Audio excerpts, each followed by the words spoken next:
ৰাজ্যৰ ৰাজনীতিত মধ্য অসমৰ নিৰ্বাচন প্ৰতিবাৰেই হয় বিশেষভাৱে আকৰ্ষণীয়। এইবাৰো মধ্য অসমৰ ৰহা সমষ্টিয়ে দৃষ্টি আকৰ্ষণ কৰিছে সকলোৰে। ৰহাত বিজেপি মিত্ৰজোঁটৰ প্ৰাৰ্থী কোন হ'ব? সমষ্টিটোত অগপই প্ৰতিদ্বন্দ্বিতা কৰিব নে বিজেপিয়ে প্ৰতিদ্বন্দ্বিতা কৰিব? যোৱা 5 বছৰত সমষ্টিটোৰ ভোটাৰে কি পালে? কংগ্ৰেছ ত্যাগ কৰি বিজেপিত যোগদান কৰা শশীকান্ত দাসেই বিজেপিৰ প্ৰাৰ্থী হ'ব নেকি? এই সন্দৰ্ভত আমি অধিক জানিব বিচাৰিছোঁ। ৰহাৰ পৰা সতীৰ্থ সাংবাদিক বাহাৰুল ইছলামৰ এটা প্ৰতিবেদন আগবঢ়াইছোঁ। হয়, নিশ্চিতভাৱে ক'ব লাগিব 2026 যি বিধানসভা নিৰ্বাচন আৰু এই নিৰ্বাচনৰ মাজত মাত্ৰ কেইটামান দিন বাকী আৰু প্ৰতিটো সমষ্টিতে দেখা গৈছে প্ৰাৰ্থীসকল ব্যাপক তৎপৰতা আৰম্ভ কৰিছে। আৰু আজি আমি উপস্থিত হৈছোঁ ৰহা সমষ্টিত আৰু বিশেষকৈ নগাঁও জিলাৰ এক আকৰ্ষণীয় সমষ্টি হৈ পৰিছে ৰহা। ইতিমধ্যে কংগ্ৰেছে প্ৰাৰ্থী ঘোষণা কৰিছে উৎপল বনি আৰু সমান্তৰালভাৱে দেখা গৈছে কালিৰ দিনটোত আমি উভতি যাওঁ। ইতিমধ্যে 2021 চনৰ পৰা বিধানসভালৈ নিৰ্বাচিত হোৱা কংগ্ৰেছৰ যি বিধায়ক শশীকান্ত দাস ইতিমধ্যে কাইলৈৰ দিনটোত তেখেতে জইন কৰিছে অৰ্থাৎ যোগদান কৰিছে। আজি আমি ৰহাত কি পৰিস্থিতি অৰ্থাৎ ৰহাৰ ৰাইজে কি কয় অৰ্থাৎ 2026 বিধানসভা নিৰ্বাচনত ৰহাৰ পৰা কংগ্ৰেছ জয়ী হ'ব নে বিজেপি জয়ী হ'ব তাৰ পৰা আমি কিছু আভা ল'বলৈ অসম ৰাজ্য অন্তিমবাৰে উপস্থিত হৈছোঁ। মোৰ লগত আছে শশীকান্ত বৰ্তমানৰ বিধায়ক, তেওঁলোকৰ কথা পাতিম আৰু কিছু সমৰ্থক আছে, কিছু ৰাইজ আছে, তেওঁলোকৰ লগত কথা পাতিব যত্ন কৰিম।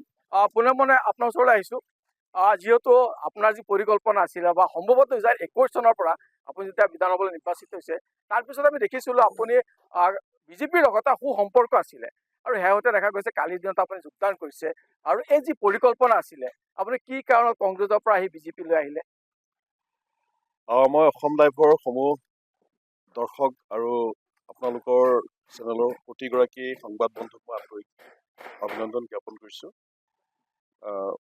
চাওক, প্ৰশ্নটো হৈছে কি, বৰ্তমান সময়ত অসমৰ সৰ্বকালৰ দূৰদৰ্শী মাননীয় মুখ্যমন্ত্ৰী ডক্টৰ হিমন্ত বিশ্ব শৰ্মা ডাঙৰীয়াই অসমৰ সামগ্ৰিক উন্নয়ন আৰু বিকাশৰ লগতে অসমৰ প্ৰতিটো জাতি জনগোষ্ঠীক একত্ৰিত কৰি আজি সম উন্নয়ন আৰু সম বিকাশৰ জৰিয়তে আজি অসমৰ সামগ্ৰিক উন্নয়নক আজি ৰাষ্ট্ৰীয় প্ৰেক্ষাপটলৈকে আগুৱাই লৈ যোৱাৰ তেখেতে প্ৰয়াস কৰিছে।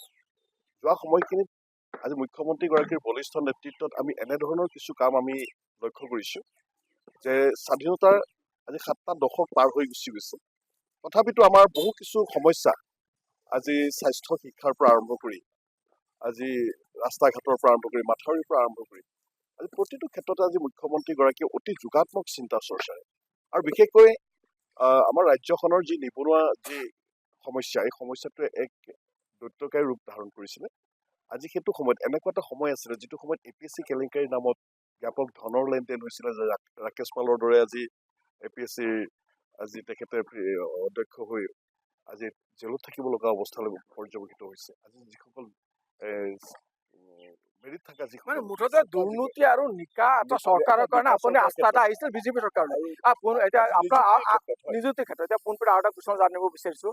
আপুনিতো প্ৰবল দাবীদাৰ নিশ্চিতভাৱে বিজেপিৰ পৰা, নিশ্চিতভাৱে প্ৰবল দাবীদাৰ, আপুনি কিমান আশাবাদী দলে আপোনাক পুনৰবাৰ টিকেট দিব বুলি? মোৰ অত্যন্ত সৌভাগ্য, প্ৰাৰ্থিত্ব হোৱাটো সেইটো পিছৰ কথা, সেইটো দলৰ আমাৰ ঊৰ্ধ্বতন কৰ্তৃপক্ষই বিবেচনা কৰিব।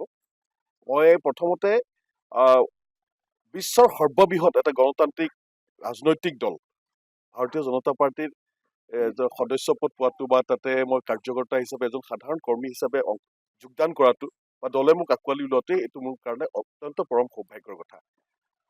আজি ৰাষ্ট্ৰ নিৰ্মাণৰ ক্ষেত্ৰত যশস্বী প্ৰধানমন্ত্ৰী নৰেন্দ্ৰ মোদী ডাঙৰীয়াৰ যি বলিষ্ঠ নেতৃত্ব, অসমতো অসমৰ সৰ্বকালৰ দূৰদৰ্শী মাননীয় মুখ্যমন্ত্ৰী ডক্টৰ হিমন্ত বিশ্ব শৰ্মা ডাঙৰীয়াই আজি সমগ্ৰ ৰাজ্যখনক যিটো উন্নয়নৰ দিশত আগুৱাই লৈ গৈছে, গতিকে এই দলটোত মই অন্ততঃ জাতিটো সুৰক্ষিত হোৱাৰ দেখিছোঁ, এটা সপোন দেখিছোঁ। আজি নিবনুৱা যুৱকসকলক কৰ্মসংস্থাপনৰ জৰিয়তে বিভিন্ন অৰ্থসামাজিক উন্নয়নৰ গোটেই বিষয়টো শক্তিশালীভাৱে আজি ভাৰতীয় জনতা পাৰ্টীয়ে আগুৱাই লৈ গৈছে। গতিকে এই দলটোত মই সভ্যপদ লোৱাটোৱে, সদস্যপদ লোৱাটোৱে মোৰ কাৰণে আটাইতকৈ সৌভাগ্যৰ বিষয়। গতিকে দলে যি চিন্তা কৰে, মই কেৱল বিধায়ক হ'বৰ কাৰণে এই দলটোলৈ আহিছোঁ সেই ধাৰণাটো মই পোনপটে মই অস্বীকাৰ কৰিছোঁ। মই দলৰ এজন কাৰ্যকৰ্তা হিচাপে যাতে আজীৱন এই দলৰ মাধ্যমেৰে, ভাৰতীয় জনতা পাৰ্টীৰ মাধ্যমেৰে যাতে মই ভাৰত মাতাৰ বা আমাৰ অসমৰ বাবে যাতে আমি যাতে জাতিটোৰ হৈ যাতে কাম কৰিব পাৰোঁ তাৰ কাৰণে। ধৰক আপোনাক টিকেট নিদিলে দলে, সময়ত টিকেট নিদিলে, তেতিয়া আপুনি কি স্থিতি? ভাৰতীয় জনতা পাৰ্টীয়ে ৰহা সমষ্টিৰ পৰা যাকে প্ৰাৰ্থিত্ব হিচাপে প্ৰক্ষেপ কৰিব, মই প্ৰাৰ্থীগৰাকীতকৈও এখোজ আগত গৈ পেলাই মই ভাৰতীয় জনতা পাৰ্টীৰ হৈ সন্মুখৰ পৰা নেতৃত্ব দি আগুৱাই যাম। নিশ্চিতভাৱে আৰু আমাৰ এটা কুৱেশ্যন আপোনাৰ লগত যিসকল কংগ্ৰেছী আছিলে যিহেতু আপুনি কংগ্ৰেছৰ বিধায়ক আছিলে যিসকল ৱাৰ্কাৰ আছিলে কংগ্ৰেছৰ আপোনাৰ লগত আহিছেনে আপুনি ভাবে নেকি কিমান পাৰ্চেণ্ট লোক আপোনাৰ লগত আপুনি আহিছে চাওক যোৱা সময়খিনিত ব্লক কংগ্ৰেছৰ মই যেতিয়া যিটো সময়ত কংগ্ৰেছ কৰিছিলো সেইখিনি সময়ত ব্লক কংগ্ৰেছৰ সাধাৰণ সম্পাদক আমাৰ জনাৰ্দন শইকীয়া ডাঙৰীয়া আছিলে আমাৰ যুৱ কংগ্ৰেছৰ কাৰ্যকৰ্তা আমাৰ পিণ্টু দাস মোৰ লগতে আছে ঘাঁহি মণ্ডলৰ আমাৰ ৰুদ্ৰ মাধৱ তেখেত আমাৰ ঘাঁহি মণ্ডলৰ সভাপতি আছিলে আৰু এটা সময়ত কংগ্ৰেছৰ তেওঁ আঞ্চলিক পঞ্চায়তৰ সদস্য আছিলে বহুসকল ইয়াতে থকা বহুসকল কংগ্ৰেছে যোৱা সময়খিনিত ডক্টৰ হিমন্ত বিশ্ব শৰ্মা ডাঙৰীয়াৰ প্ৰতি আকৃষ্ট হৈ আৰু ভাৰতীয় জনতা পাৰ্টীৰ প্ৰতি আকৃষ্ট হৈ যোৱা সময়খিনিত কংগ্ৰেছৰ বহু সংখ্যক আমাৰ সতীৰ্থই ভাৰতীয় জনতা পাৰ্টীৰ আৰু যোগদান কৰিব পৰ্ব কিবা আছে নেকি আপোনাৰ কংগ্ৰেছৰ কৰ্মীসকল আমি এতিয়ালৈকে কালি মোৰ আনুষ্ঠানিকভাৱে যোগদানটো হৈ গৈছে সন্মুখত নিৰ্বাচন আছে আমি নিশ্চিতভাৱে আমি আমাৰ যিসমূহ খিলঞ্জীয়া জনগোষ্ঠীয় যিসকল লোক